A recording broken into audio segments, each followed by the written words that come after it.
Bia tregon dhimbjen e fëmijërisë dhe forcën e faljes. Në një nga momentet më të ndjera dhe të sinqerta të Big Brother Kosova, Bia vendosi të hapë zemrën e saj për një pjesë të së kaluarës që ka lënë gjurmë të thella, marrëdhënien e saj me babajn.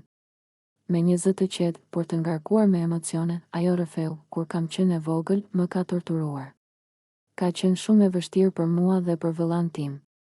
Ishte një kohë ku frika ishte pjesë e çdo dite dhe dhuna ka lënë plagë që nuk harrohen lehtë.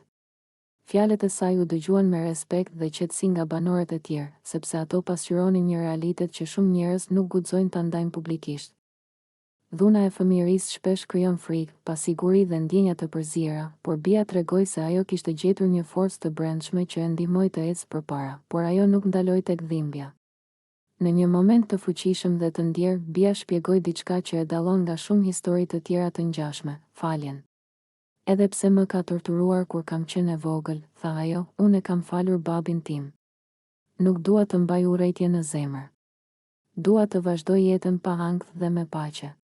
Kjo falje nuk është thjesht një fjalë e thjeshtë, është një akt guximi dhe maturie emocionale.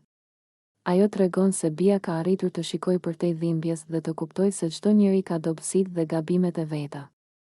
Falja e saj nuk e kthen të kaluarën, por I jep asaj mundësinë të ndërtojë një të ardhme më të shëndetshme, të qetë dhe të lumtur. Në shtëpinë e Big Brother, ky rrëfim nuk ishte vetëm një histori personale, por edhe një mësim për të gjithë banorët dhe për publikun, se dhimbja e së kaluarës nuk duhet të përcaktojë gjithmonë të ardhmen, dhe se fuqia e faljes mund të çlirojë shpirtin dhe të japë paqe të brendshme. Bia, me guximin për të ndarë këtë histori, tregoi se forca e vërtet nuk është vetëm të përballosh dhimbjen, por edhe të falësh atë që të ka lënduar, duke ndërtuar një rrugë drejt qetësisë dhe lumturisë. Publiku dhe banorët e tjerë e ndjen këtë.